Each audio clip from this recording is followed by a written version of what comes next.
Good evening. It's good to see you. We will go ahead and begin. We will be primarily in the first paragraph of 2 Samuel 16. 2 Samuel 16.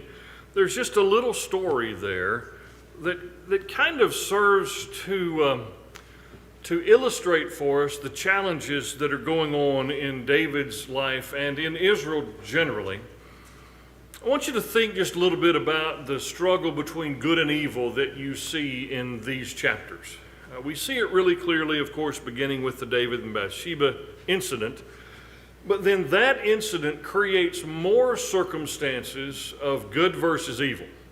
And so you kind of have these stories within a story. You have the bigger story of David and Bathsheba. Then within that, you have the story of David and Absalom. Then within that, you have lots of little stories that are going on.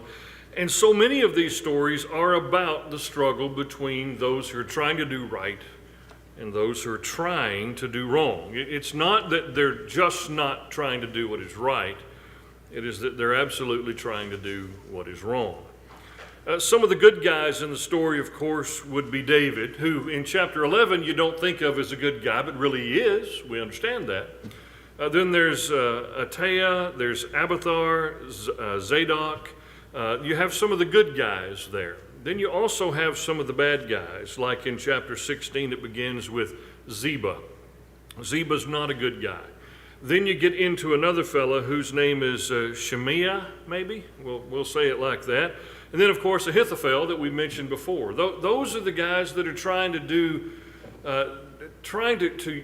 use the circumstances to get personal gain out of it all. That's really what they're after. And some of the advice and counsel they give is terrible. Some of the actions they take are terrible. And I think it's good for us every now and then to step back and look at the bigger picture and see what's really going on. You have forces trying to do what is right, and you have forces trying to do what is wrong. That's life then, that's life now. That's really been life ever since Genesis 3. In 1 and 2, Genesis 1 and 2, you have God doing his work. In Genesis 3, free will enters into the scene because mankind is there operating. We have the history there in chapter 3. And because of that, there's the struggle between good and evil. And that struggle's been going on ever since. Each of us gets to decide where we fit in that. And if we decide it from the standpoint of our lives, like if I were to ask you, what kind of life do you want to have, a good one or an evil one? The decision is so easy when we look at it like that. It's just so simple. Do I want to be on the good side or the bad side? Do I want to be on the Lord's side or Satan's side? So easy to make that decision if I ask the question like that. But then if we break it down into shorter segments of our lives, then sometimes it's not quite as easy for us to make the right choice. We always want to go in God's direction, but we do not always go in his direction. There are moments in time where we say things that should not be said. We think things that should not be thought. We do things that should not be done. We have to step back from that and identify, each of us individually, what is my goal? What am I doing with my life? David in chapter 11 totally messes it up. No question about that. We've talked about it. But David here is striving to do the will of God. He's trying to be on the right side of it all. So we think in terms of our life direction, and then we analyze the little decisions that we make to be sure they fit with our life direction. When they don't, we correct and we keep going. It has to be that kind of an attitude. The Apostle Paul talked about that in Romans chapter 7, where he clearly said, there are times when I know what is the right thing to do, and I want to do the right thing, but I do not do what I wanted to do. I failed then. In Galatians 5, he mentions that struggle between the flesh and the spirit. It is an ever-present struggle. It's always going on. It was for him, it is for us. We see it clearly here in chapter 16. And then you have in Ephesians chapter 5 the whole concept of get out of the darkness and into the light.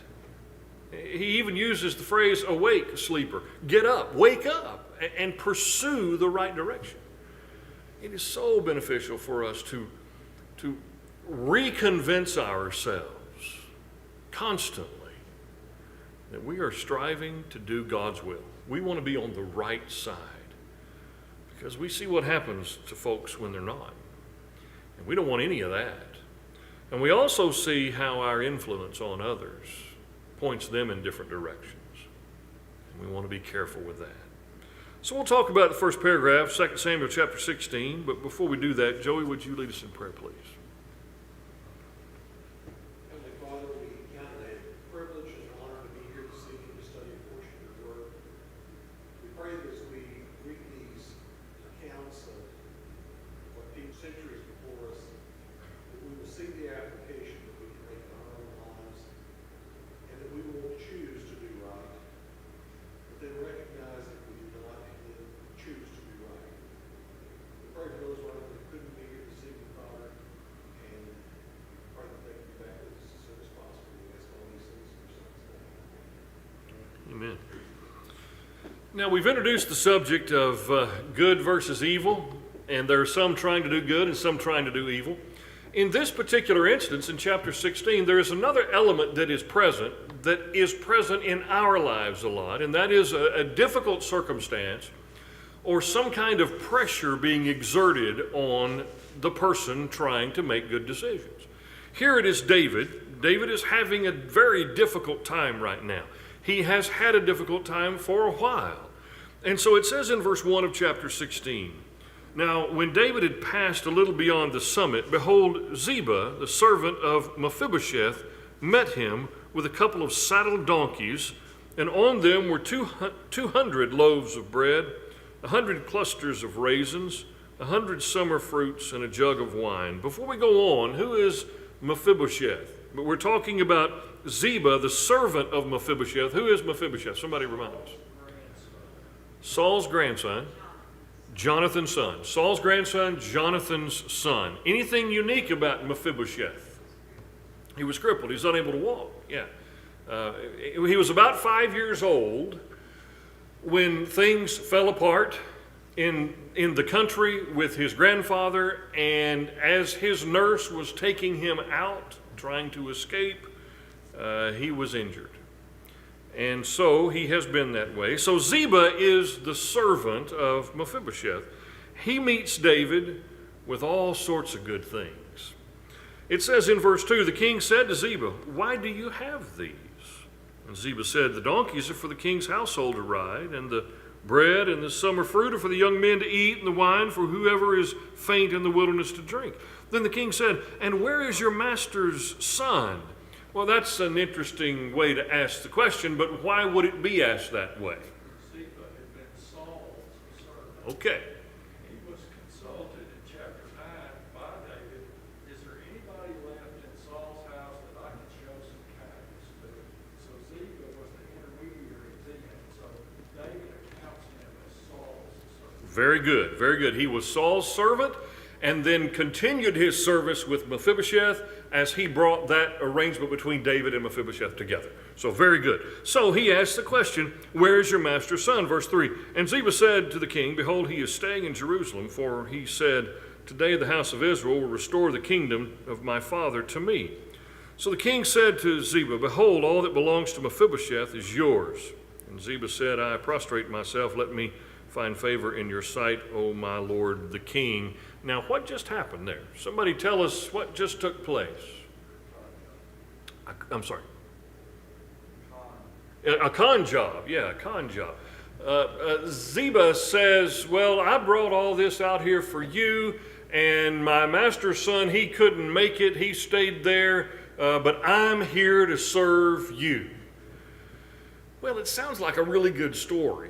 It sounds like a really good arrangement. And if it weren't for chapter 19 and Mephibosheth telling us that what Ziba says is all a big lie, if it wasn't for that, we would probably believe him just like David does. But what you have is a circumstance where David is in a very difficult arrangement. David has a lot of pressure on him, and he does not probably investigate as he normally would. And he offers to Ziba all that belongs to Mephibosheth. He gives him all of it. And he does that thinking that Ziba's playing a good role here and doing a good thing. Again, chapter 19 bears out that that was not the case. At least from Mephibosheth's point of view, that was not the case. So I want to think about that just a little bit. I want you to think first of all about how this is something that Ziba probably had to plan out. He probably had to get things in order and get all of this together. I doubt that he had just laying around the donkeys with 200 loaves of bread, 100 clusters of raisins, and 100 summer fruits and a jug of wine just sitting there ready to go at any moment. Probably he had to put in to go. In Matthew 26, there's another fellow who does some things that he should not do. Who might that be? You remember? Judas. It says in verse 14 of Matthew 26, then one of the 12 named Judas Iscariot went to the chief priest and said, what are you willing to give me to betray him to you? Judas was weak. I think that's just what he was. And Satan used that. And if we allow ourselves to be weak, to be characterized by weakness, to not do the work to understand the truth of God, to be characterized by constant doubts because we haven't studied enough and we haven't asked the right questions and we haven't been engaged. If we allow ourselves to be that kind of a person, we become a really juicy target for evil. And that's where Judas went. Not everybody who has a moment of weakness is a weak person. Don't misunderstand. It doesn't sound as Doesn't clear. sound right. We all have moments So I of think weakness. that's, again, going back to the devil. But we cannot allow ourselves to be characterized You can by see a the audio is going lifestyle out, of weakness, so we're not getting videos from. where we just aren't That was convinced bad. of a whole lot. Because we So just we haven't switch done this to blank and back. What would be blank is But I'm afraid that a lot of us sometimes will tend that direction if we don't intentionally overcome it. There is a little section at the end of Hebrews chapter 5 that always comes to my mind, and probably since I just mentioned it, it comes to your mind as well. And the context there is the Apostle Paul, or the Hebrew writer, saying, I wish I could say more to you about a particular subject. I wish I could talk to you more about this. But you're not able to deal with it right now because you haven't laid a proper foundation. What is it that he wants to talk about a little bit more? You remember?